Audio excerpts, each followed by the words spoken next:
जयपुर की central jail में पिछले 5 साल से कैदी एक बंदी ने मुख्यमंत्री भजनलाल शर्मा को गोली मारने की धमकी दी। आरोपी की हिमाकत देखिए कि जयपुर पुलिस के कंट्रोल रूम को कॉल कर उसने सीएम को शूट करने का यह धमकी भरा कॉल किया। और अब तक की जांच में सामने आया है कि बंदी मुकेश ने बुधवार सुबह करीब 10 बजे फोन किया तो पूरे पुलिस प्रशासन में हड़कंप मच गया। कॉल करने वाले की लोकेशन ट्रेस की गई तो वो जयपुर सेंट्रल जेल में मिली। पुलिस अधिकारी दल बल के साथ तुरंत सेंट्रल जेल पहुंचे, जहां जांच पड़ताल और पूछताछ के बाद कॉल करने वाले 3 बंदियों मुकेश और उसके 7 आरोपी चेतन और राकेश से भी सिम कार्ड और मोबाइल जब्त किए गए। आरोपी मुकेश पॉक्सो यानी नाबालिग से दुष्कर्म मामले में जेल में बंद है और इस घटना के बाद जेल प्रशासन ने बुधवार रात ही सेंट्रल जेल के हेड वार्डन अजय सिंह राठौर और वार्डन मनीष कुमार यादव को निलंबित कर दिया। इसके बाद कार्यवाहक जेल अधीक्षक ओम प्रकाश को भी सुबह हटा दिया गया और डीजी जेल भूपेंद्र ने यह जानकारी दी है। प्रकरण को लेकर 3 बंदियों के खिलाफ लाल कोठी थाने में मुकदमा दर्ज कराया गया। तफ्तीश में सामने आया कि मुकेश ने कॉल करने के लिए राकेश और चेतन से मोबाइल फोन और सिम कार्ड मांगा था। Jaipur police commissioner Biju George Joseph के मुताबिक जेल में पॉक्सो एक्ट के मामले में बंदी ने बुधवार सुबह कंट्रोल रूम में फोन कर सीएम को जान से मारने की धमकी दी थी। फिर उसने कॉल काटकर अपने पर मौजूद मोबाइल को स्विच ऑफ कर दिया और पुलिस टीम ने साइबर और टेक्निकल सर्विलांस की मदद से तकनीकी आधार पर जांच कर धमकी देने वाले आरोपी की पहचान की। 5 साल से पॉक्सो के मामले में जयपुर जेल में कैद बंदी ने फोन किया था, यह भी साफ होता है। और पुलिस आरोपी को प्रोडक्शन वारंट पर गिरफ्तार कर अब पूछताछ कर यह पता लगाएगी कि इसके पास मोबाइल फोन आखिर कहां से आया और आखिर इस धमकी देने के पीछे का मकसद क्या है। अब बड़ा सवाल यही है कि मुख्यमंत्री को धमकी देने का कारण क्या है। क्या वो पहले से मुख्यमंत्री भजनलाल शर्मा को जानता है? क्यों आखिर उन्होंने उस शख्स ने मुख्यमंत्री को टारगेट किया और टारगेट कर अगर कॉल किया गया वो भी कंट्रोल रूम में, तो इसके पीछे की मंशा क्या है, यह जानने की और समझने की कोशिश अब की जा रही है। तो मुकेश और उसके 7 आरोपी जो हैं उन पर अब सभी की नजरें हैं। आरोपियों से सिम कार्ड और मोबाइल फोन जब्त कर लिया गया है। दरअसल जो मुख्य आरोपी है उसने अपने साथी कैदियों से मोबाइल और एक सिम कार्ड लिया और उसके बाद कंट्रोल रूम में बकायदा धमकी भरा ये कॉल सीएम को लेकर के किया जाता है और उसको लेकर के अब कई बड़े सवाल उठाए जा रहे हैं। साथ ही साथ ये भी बताया जा रहा है कि इस सब के बीच में जो तस्वीर है वो ये कि आखिर जेल के अंदर जहां पर कड़ी सुरक्षा होती है, कई तकनीकें होती हैं, उस सब के बावजूद कैदियों के पास ये मोबाइल और सिम कार्ड कहां से पहुंचा है, यह अपने आप में बड़ा सवाल है। और स्पीच जरा जल्दी से आगे बढ़ते हैं और कार्यक्रम को आगे बढ़ाते हैं। सबसे पहले आज के खास मेहमानों से आपको मिलवा देते हैं। हमारे साथ स्पीच पूर्व डीजीपी यूपी के अरविंद कुमार जैन जी कार्यक्रम में जुड़ चुके हैं। अरविंद जी, बहुत स्वागत है आपका। हमारे साथ सीनियर एडवोकेट आशुतोष श्रीवास्तव जी कार्यक्रम में जुड़ चुके हैं। सर, बहुत स्वागत है। और साथ ही हमारे साथ सुनील कुमार गुप्ता जी भी कार्यक्रम में जुड़ चुके हैं और हमारे वरिष्ठ सहयोगी नीरज शर्मा जी भी लगातार हमारे साथ बने हुए हैं। आप सभी का बहुत स्वागत है। लेकिन शुरुआत में नीरज जी आपसे कर रहा हूं, जेल में बंद एक कैदी कैसे मुख्यमंत्री को बकायदा कंट्रोल रूम में धमकी भरा एक कॉल कर देता है और यह धमकी भरा कॉल जेल में बैठ करके किया जाता है। और इससे पहले हमने देखा गुगामेडी हत्याकांड और उनके जो आरोपी हैं, जो कि बताया जाता है गैंग वॉर में लिप्त होते हैं और अक्सर रंगदारी से लेकर के तमाम जो बड़े आपराधिक काम है वो जेल में बैठ करके भी बड़े सुकून से किए जाते हैं। ये एक तरीके का सुरक्षा चक्र बन गया उनका जेल और ऐसी जगह, तो ये बड़ी चूक है क्या? देखिए, निश्चित रूप से शुभेंदु, जो खबरें हमारे पास में आती हैं और जो इनपुट्स प्राप्त होते हैं अलग अलग सोर्सेज के माध्यम से, क्योंकि मीडिया के पास सभी तरह के सोर्सेज होते हैं, और लगातार जेल में जो अपराध का नेटवर्क जो तंत्र विकसित हो रहा है, ये वास्तव में चिंता की बात है। क्योंकि आतंकी नेटवर्क से लेकर के तमाम जो ऐसे अपराधी हैं जो जेलों में बैठ करके और अपने गैंग बाहर संचालित करते हैं, फिरौती मांगते हैं, रंगदारी करते हैं या फिर लोगों को डराते धमकाते हैं, वो अपराध का नेटवर्क पूरा जेल से चल रहा है। वहां तक उनकी जो सिम कार्ड हैं वो उनके पास पहुंचते हैं, मोबाइल उनके पास पहुंचते हैं, सारी सुख सुविधाएं जो हैं जो बाहर नहीं मिल सकती, ऐसी ऐसी सुविधाएं जेलों तक पहुंच रही हैं। ये बेहद चिंताजनक बात जो है वो प्रशासन के लिए भी है, जेल प्रशासन के लिए भी है, सरकार के लिए भी है। हमने लॉरेंस बिश्नोई गैंग के देखा किस तरीके से एक मीडिया कर्मी ने उनके साथ में बातचीत तक कर ली, जेल में इंटरव्यू तक कर डाला। तो ये कितनी बड़ा एक लूप होल जो है वो जेल प्रशासन का यहां नजर आता है। इसके अलावा लगातार जो धमकियां दी गई थी, लॉरेंस बिश्नोई गैंग की बात करें, इससे पहले आनंद पाल एनकाउंटर भी हुआ था, आनंद पाल की जो मुठभेड़ हुई थी और पूरा जो घटनाक्रम था, उनके पास में भी जेल के अंदर पूरी सुविधाएं ये पहुंचती थी। हमारे सोर्स यहां तक बताते हैं जेलों में दूध लेना हो, दही लेना हो, सिगरेट बीड़ी मंगवानी हो, शराब मंगवानी हो, एसी और अन्य सुविधाएं चाहिए हो, पलंग चाहिए हो, अलग अलग जो सुविधाएं हैं, फ्रिज तक, ये तमाम चीजें जो है मुहैया हो जाती है कैदियों को। तो आखिर कैसे ये सारी चीजें पहुंच जाती हैं जेलों तक?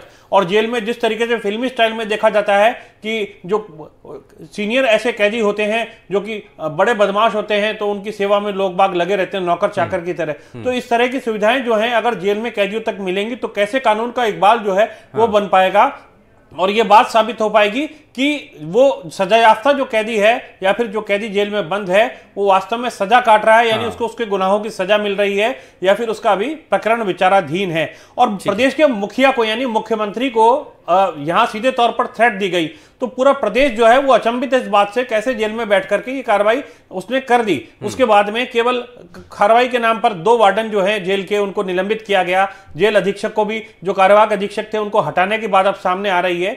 लेकिन ये जो पूरा घटना में क्या इसमें कोई राजनीतिक साजिश है? क्योंकि पहली बार के मुख्यमंत्री भजनलाल जो हैं वो पहली बार के मुख्यमंत्री हैं और पहली बार के विधायक भी हैं। दूसरा, उनकी जो ताजपोशी जिस तरीके से हुई है वो भी एक चौंकाने वाला घटनाक्रम था। तीसरा, ये आरोपियों तक मोबाइल और सिम कार्ड कैसे पहुंचे? तमाम विशेषज्ञ हमारे साथ में, इनसे हम जानकारी भी लेना चाहेंगे इस बारे में। ठीक है, मैं थोड़ा सा आगे बढ़ता हूं और इसमें मैं जरा अरविंद कुमार जैन जी को इसमें जोड़ रहा हूं। अरविंद सर, बहुत लंबा समय भी रहा है, आपने बहुत बारीकी से देखा भी है, ऐसी धमकी भरे कॉल आते हैं, पहले अक्सर होता भी था, बहुत ज़्यादा प्रचलन में भी था, लेकिन जेल में धमकी भरे कॉल आना जेल से, ये और मोबाइल फ़ोन, सिम कार्ड उपलब्ध होना, जिन बातों का जिक्र यहाँ पर नीरज शर्मा जी कर रहे हैं, ये सभी चीज़ें अक्सर होती हैं जो कि पर्दे के पीछे सभी के सामने तो नहीं आती है, लेकिन पर्दे के पीछे बहुत कुछ चलता भी है।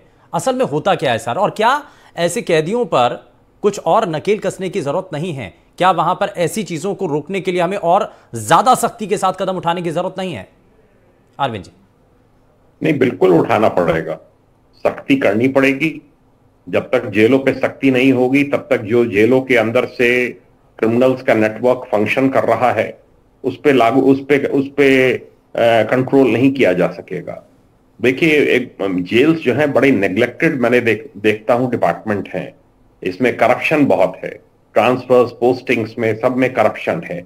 जो बंदियों को मिलवाने, क्रिमिनल्स को इनको मोबाइल फोन उपलब्ध कराने का, अन्य सुविधाएं उपलब्ध कराने के सबके रेट्स बंधे हुए हैं। ये जब तक इन सब के ऊपर अंकुश नहीं लगाया जाएगा तब तक, ये यूपी की जेलों में भी बहुत प्रेवलेंट था पहले।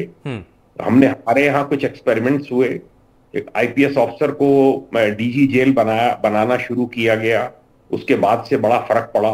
उसके ये जो जेल का स्टाफ है इसमें भारी संख्या में रिक्तियां रहती हैं। इन रिक्तियों को दूर किए जाने की आवश्यकता है। कैदियों की संख्या बहुत अधिक है, रिक्तियां बहुत ज्यादा रहती हैं, रिक्तियां भरी जानी चाहिए। और जो जेल के कर्मचारी पुराने हैं, जिनको 3 साल 5 साल पूरे हो गए हैं, एक स्थानांतरण नीति के तहत बिना किसी भेदभाव के उनके स्थानांतरण दूरस्थ स्थानों पे किए जाने चाहिए। सर, इसमें एक चीज और मैं जोड़ना चाह रहा हूं सर, और ये जानना चाह रहा हूं आपसे कि ये जो मानसिकता है कि कंट्रोल रूम में फोन करना और सीएम के नाम की धमकी देना, इसके पीछे क्या मकसद हो सकता है? क्योंकि ऐसे कई केसेस आपने देखे होंगे। देखिए, इसके पीछे मकसद नाम कमाना भी हो सकता है, हाईलाइट अपने को करना भी हो सकता है, और कोई ये भी हो सकता है कि किसी ने धमकी दिलवाई हो। पर कंट्रोल रूम को फोन करना ये एक बचकानी हरकत लगती है, और इसकी जब जांच होगी पुलिस कस्टडी रिमांड पे लेके इस व्यक्ति को, इस अपराधी को, तो बहुत सी बातें निकल कर आएंगी। पूरा नेटवर्क समझना पड़ेगा, और ऑनेस्ट अधिकारियों की तैनाती करनी होगी, बहुत सख्ती करनी होगी, जैमर्स लगाने होंगे। अच्छा, ये नहीं था सर कि वो उस मुख्य आरोपी मुकेश का वो फोन नहीं था, उसने साथ ही जो उसके जेल में जो दूसरे कैदी हैं उनसे सिम कार्ड और मोबाइल फोन लिया, कॉल की, धमकी दी और उसके बाद फोन वापस से स्विच ऑफ कर लिया। जी हाँ, ये कर देते हैं। इसका मतलब है कि जेल के अंदर मोबाइल फोन पहुंचे हुए हैं, सिम पहुंचे हुए हैं, वहां पे लगता है जैमर्स काम नहीं कर रहे हैं। बहुत सी जेलों में जैमर्स लगे होते हैं पर खराब कर देते हैं, उनको नॉन फंक्शनल कर देते हैं। ये बहुत से ऐसे एस्पेक्ट्स हैं जिनको देखना होगा। और ये जो नेटवर्क है, देखिए हमारे यहाँ यूपी में एसटीएफ है, एटीएस है, लगातार सर्विलांस होता रहता है कि ये कॉल कहां से आ रही हैं और क्या कोई नंबर जेल में एक्टिव है, तुरंत पता चल जाता है और तुरंत रेड डाली जाती है और ऐसे मोबाइल फोन रिकवर कर लिए जाते हैं और जेल अधिकारियों को चेतावनी दी जाती है। ये इसी तरीके से वर्कआउट हुआ। अगर ये पहले से वहां पर सर्विलांस रहता कि कौन कौन से फोन मोबाइल फोन एक्टिव हैं, किस किस नंबर पे चल रहा है सिम, तो ये इस टाइप की हरकत ना हो पाती। जेल में अन्य कैदियों के पास मोबाइल फोन है, इसका मतलब है लचर व्यवस्था है और बहुत सख्ती किए जाने की आवश्यकता है। और यही लूप होल का फायदा उठा करके जो ऐसे आपराधिक तत्व हैं वो सक्रिय रहते हैं और कुछ बड़ी घटनाओं को अंजाम दे देते हैं। मैं इसमें सुनील कुमार गुप्ता जी को इसमें जरा जल्दी से जोड़ लेता हूं। सुनील सर, हम इस पूरे केस को देख रहे हैं, इसमें लीगली क्या आपको नजर आता है, इसमें मोटिव क्या आपको दिखाई देता है? फ़ोन पहले करना, उसके बाद फ़ोन को स्विच ऑफ कर लेना। अक्सर हम जेल में देखते हैं कि कैदियों के पास मोबाइल फ़ोन, सिम कार्ड होने की कई बार ऐसी जानकारी मिलती है। कई बार वहाँ पर निरीक्षण भी किया जाता है जिसमें पाया जाता है कि वहाँ से कई मोबाइल फ़ोन और सिम कार्ड मिले हैं, लेकिन उसके बावजूद भी ये बदस्तूर अभी तक जारी है। आपको लगता है कि इस केस के अंदर पर्टिकुलर जो आरोपी है वो फ़ोन स्विच ऑफ भी कर लेता है, कंट्रोल रूम में कॉल करता है, मकसद इसके पीछे क्या?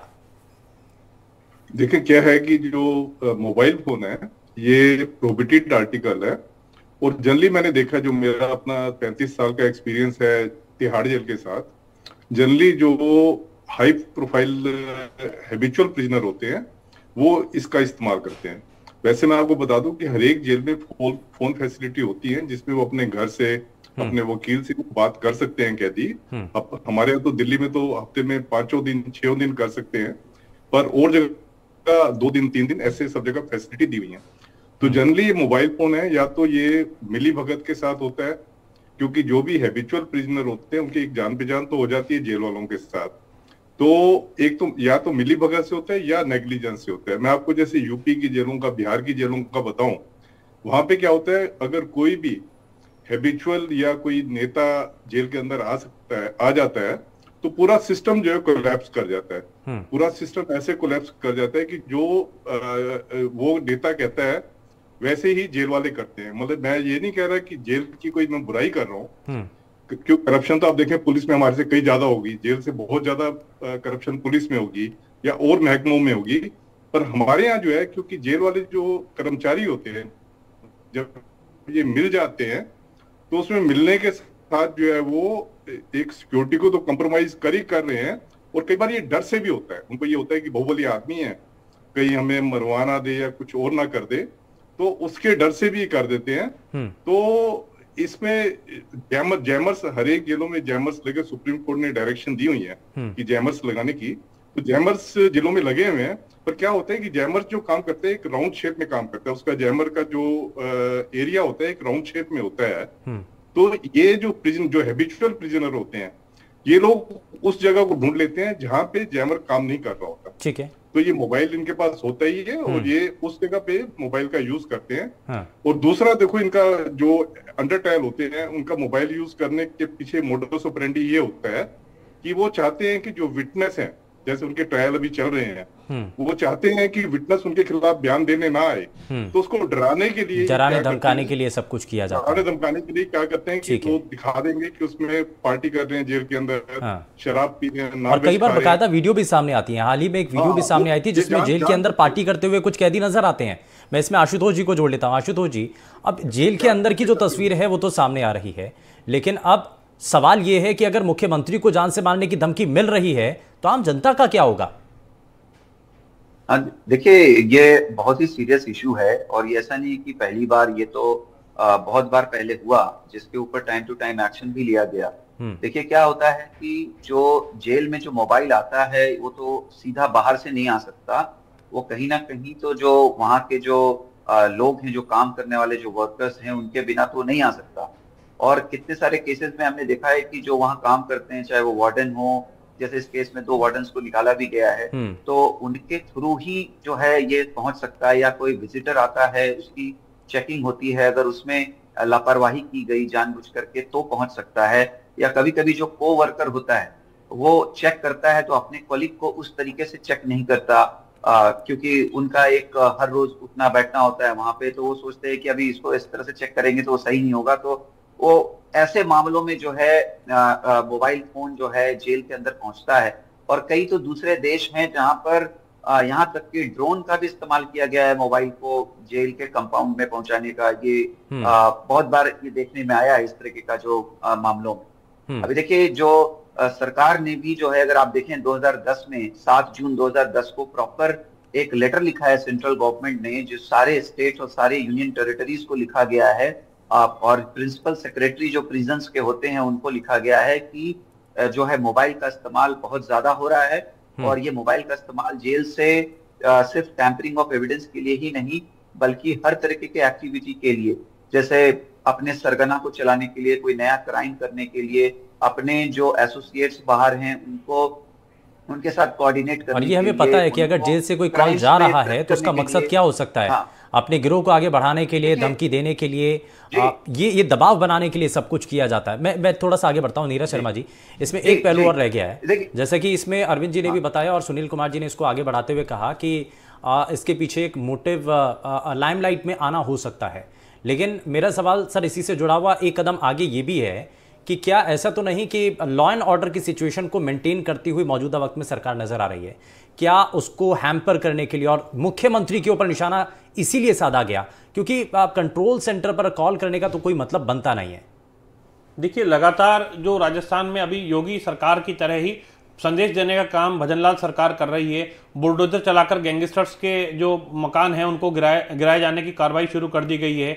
कई अपराधी जो हैं उनको पकड़ा जा रहा है। हजारों की संख्या में अपराधियों को अभी धरपकड़ अभियान करके पकड़ा गया था, उनके खिलाफ मुकदमे जो है वो कायम किए गए। तो ये एक इसका कारण इसमें ये भी हो सकता है, लेकिन इसके अलावा ये भी देखना होगा क्या कोई रंजिश या साजिशन ऐसा किया गया, क्योंकि मोटिव किसी न किसी घटना का जरूर होता है। और अपराधी ने यानी कि जो जेल में कैदी था उसने ये फोन करने के बाद में बाकायदा फोन लिया है, सुनियोजित तरीके से कॉल किया है कंट्रोल रूम में, उसके बाद में उसको फोन बंद भी कर दिया, यानी पकड़े जाने का डर भी था कि लोकेशन ट्रेस हो जाएगी इन अपराधियों को। ये एक कदम आगे चलते हैं, इन्होंने बंद भी किया, लेकिन फिर भी तकनीकी आधार पर पुलिस ने लोकेशन ट्रेस करी और पता लगाया, छानबीन करी, तो मोबाइल जब मिले तो सामने आया कि बंदियों से जब सख्ती से पूछताछ की तो बताया कि इस बंदी ने फोन किया था और इन लोगों से फोन लिया गया। अब राजस्थान में सबसे बड़ी समस्या ये आ रही है, कई जेलों के अंदर हमारे पास जो इनपुट्स हैं, इस तरह के जैमर जो लगाए गए हैं वो सपोर्ट नहीं करते हर तरह के नेटवर्क को बैन करने के लिए। जैसे 2G, 3G, 4G और 5G अलग अलग स्पेक्ट्रम पर जो मोबाइल नेटवर्क काम करता है, सभी नेटवर्क को बैन कर दे, इस तरह के जैमर वहां नहीं लगे हुए हैं। यानी कुछ एक फ्रीक्वेंसी जो है वही जैम हो पाती है, बाकी नहीं होती। तो अपराधियों को इस चीज का पता लग जाता है मोबाइल चलाने के बाद में कि कौन कौन से उसमें ऑप्शन आते हैं। 2G, 3G करने का ऑप्शन आता है, 4G का आता है, 5G का आता है, तो कौन सा ऑप्शन वहां पर जैमर फ्री है, यानी जिस जैमर में जो पकड़ में नहीं आ रहा है उसका इस्तेमाल कर लेते हैं। तो ये तोड़ हर चीज का निकालते हैं। दूसरा, जैसा कि अभी बताया, ऐसी जगह लोकेशन छांट लेते हैं जहां पर जो जैमर है वो काम नहीं कर रहा हो, ये भी इसके अंदर हो सकता है, क्योंकि जहां जहां वीवीआईपी का मूवमेंट होता है वहां ये देखा जाता है कि उससे कुछ दूर के अगर दायरे के अंदर आप पहुंच जाओ या उस रेडियस से बाहर निकल जाओ तो नेटवर्क मिल जाता है या कॉलिंग हो जाती है। तीसरा, कई बार जयपुर में भी जेलों में और अन्य जगह भी जेलों में सामने आया है कि आसपास की इमारतों पर से पन्नी के अंदर लपेट करके मोबाइल या सिम कार्ड, इस तरह की जो चीजें हैं, पत्थर बांध करके और फेंक दी गई जेल के अंदर परिसर में। और रात के टाइम ज्यादातर इस प्रकार की घटनाएं होती हैं और अगले दिन या फिर जो अपराधियों के, इनके कैदियों के जो साथी होते हैं वो उनको ले जाते हैं, उन तक पहुंच जाता है। तो इस तरह की घटनाएं भी जो है वो जेलों के अंदर होती हैं। इसके अलावा प्रहरी, जो जेल के प्रहरी होते हैं या अंदर लगे हुए जो वार्डन होते हैं, इनकी भूमिका से भी इनकार नहीं किया जा सकता, क्योंकि कई बार इस तरह के प्रहरी भी लिप्त पाए गए हैं और उन पर कार्रवाई भी समय समय पर होती रही है। तो कई बहुत सारे तरीके हो सकते हैं। जब मिलने जुलने के लिए लोग आते हैं, परिजन आते हैं, तब वो मिलते हैं तो उन चीजों के अंदर भी कई बार छुपा करके ले आते हैं, या जूते का कोई सोल है उसके अंदर काट करके अंदर छिपा करके सिम कार्ड ले आए, क्योंकि सिम कार्ड बेहद छोटा होता है, कहीं पे भी छुपाया जा सकता है। हालांकि ट्रैकिंग करने की पूरी कोशिश की जाती है, कई बार पकड़े भी जाते हैं, असफल भी रहते हैं, लेकिन बहुत बार इस तरीके से भी पकड़ जो ये चीज है, ये मोबाइल और ये सिम कार्ड अंदर जेल में पहुंचाए जा सकते हैं। लेकिन समय समय पर इनका निगरानी तंत्र जो है, मॉनिटरिंग होनी चाहिए। छापेमारी अभियान, तलाशी अभियान जो पहले जेलों में लगातार रेगुलर चलाया जाता था, उस प्रकार के तलाशी अभियान जो है अलग अलग बैरकों में होने चाहिए। और मुखबिर तंत्र जो जिस तरीके से पुलिस का मजबूत रहता है, उस तरीके से जेल में भी मुखबिर तंत्र एक मजबूत होना चाहिए। यानी जेल के ही अन्य जो कैदी हैं जो लगातार अच्छा व्यवहार कर रहे हैं, इस तरह के कैदी संपर्क में होने चाहिए जेल स्टाफ के, और वो बताएं कि किस कैदी के पास में क्या चीज है या किस चीज का इस्तेमाल कर रहा है। तो इंटरनल नेटवर्क मजबूत होना चाहिए, तब इस तरह की चीजें रुक पाएंगी, तब ज्यादा और मजबूत हो सकती है। मैं इसमें थोड़ा सा आगे बढ़ते हुए अरविंद कुमार जी को जोड़ रहा हूं। अरविंद सर, एक चीज़ बताइए, क्योंकि हमने देखा राजस्थान में जैसे ही सरकार का गठन होता है, गोगामेडी हत्याकांड एक सबसे बड़ी चुनौती के तौर पर बनता है और उसके बाद से ही आपराधिक किस्म के जो लोग हैं उनके ऊपर तुरंत एक्शन लिया जा रहा है। अब दूसरी जो लूप होल नजर आता है वो जेल के अंदर का दिखाई देता है। तो ये भी एक मौका है सरकार को बेहतर करने का कि जेलों के अंदर जो कैदियों के पास इस तरीके की या आपराधिक किस्म के लोगों के पास जो इस तरीके की सुविधाएं पहुंच जाती हैं, तकनीक का सहारा लेकर के वो कई बड़ी घटनाओं को अंजाम देते हैं, तो उस पर भी अब प्रहार करे और इसको सख्ती से लागू करे। जेलों पे प्रहार करना नितांत आवश्यक है। जेलों पे टीमें लगानी पड़ेंगी।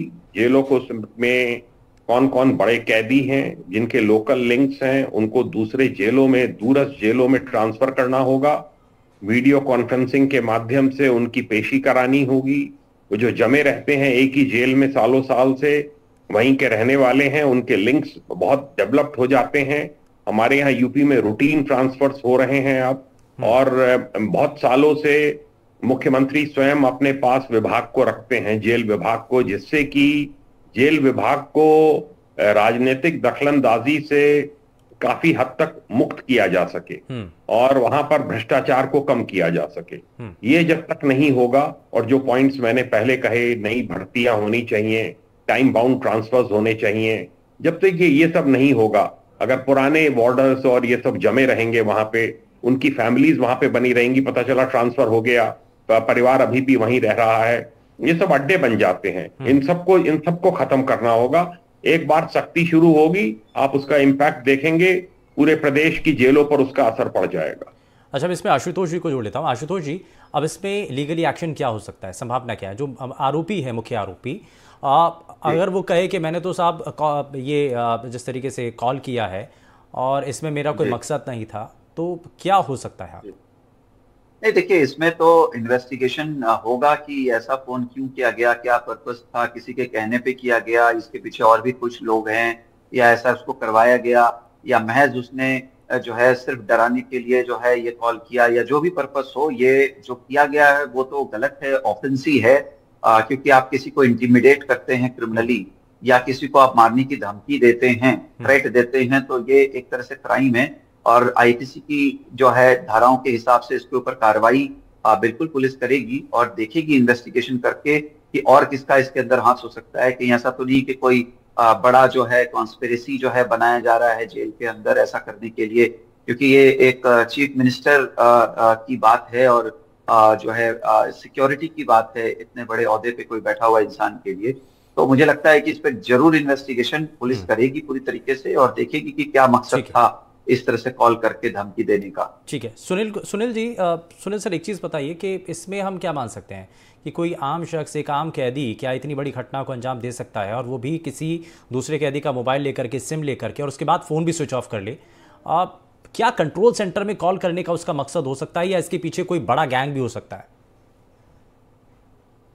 पहले बताया है कि जनरली जो हैबिचुअल प्रिजनर होते हैं वही जेल में मोबाइल्स का इस्तेमाल करते हैं, और हैबिचुअल क्योंकि जेल में आने जाने वाले लोग होते हैं ये लोग, तो इनकी जेल वाले स्टाफ से भी इनकी जान पहचान होती है, और थ्रू कनाइवेंस या जैसे भी है ये मोबाइल अंदर पहुंच जाता है। और जो जैसे अभी बता रहे थे, मोबाइल जो ये यूज करते हैं, ये ऐसे यूज करते हैं, कई बार तो उसकी जो तार, जो बिजली का कनेक्शन है, वो जैमर का कनेक्शन निकाल देते हैं ताकि ये अपना इसको यूज कर सकें। कई बार ये देखा गया है कि हमारे यहाँ जैसे 4G टेक्नोलॉजी चल रही है बाहर, और जेलों के अंदर 3G होती है, वो अपडेट ना होने की वजह से वो जैमर जो है इनइफेक्टिव होते हैं। तो ये मोबाइल यूज करते हैं। पर जैसा अभी ये राजस्थान का ये केस लग रहा है, इसमें मुझे सिवाय सेंसेशन के अलावा कुछ और बात नहीं लग रही। वो सेंसेशन करके अपना नाम कमाना चाहता है, तो उसी लिए इसने किया। बाकी उसमें लगता नहीं कि कोई उसका रियल मोटिव होगा। जो मेरा अपना 35 साल का जो एक्सपीरियंस है उसके बेस पे कह रहा हूँ कि ये सेंसेशन एक क्रिएट करना चाहता था, जो उसने कर दी। क्योंकि हमारे यहाँ कई पॉलिटिकल पार्टी हैं, तो आपस में पॉलिटिकल इनकी कन्फ्लिक्ट्स होती हैं, तो दूसरी पार्टी जो उसको टिकट भी दे देते हैं, इलेक्शन भी लड़वा देते हैं। तो ये खाली सेंसेशन का है और कुछ नहीं। ठीक है, यानी कि सेंसेशन के लिए इतना सब कुछ किया, और एक आम कैदी क्या इतनी बड़ी धमकी क्या सीएम को दे सकता है? और अगर ये धमकी क्योंकि दी गई है, एक कंट्रोल सेंटर में कॉल करके मुख्यमंत्री को धमकी देने का जब मामला सामने आया है, तो इसके पीछे का मकसद क्या है? हालांकि जांच के बाद ही पूरी तरीके से साफ हो पाएगा। बहुत शुक्रिया सभी खास मेहमान हमारे साथ कार्यक्रम में जुड़े। लेकिन आरोपियों के पास से एक सिम कार्ड, मोबाइल फ़ोन जब बरामद किया गया, जब्त किया गया, तो उसके जरिए अब कोशिश यही है कि बाकी की जो कड़ियां हैं उनको जोड़ करके ये देखा जा सके, तलाशा जा सके कि असल मायने में उस शख्स का मुख्यमंत्री को धमकी देने के पीछे मकसद क्या है। रुक रहे एक छोटे से ब्रेक के लिए, आप बने रहिए एनडीटीवी राजस्थान के साथ। नमस्कार।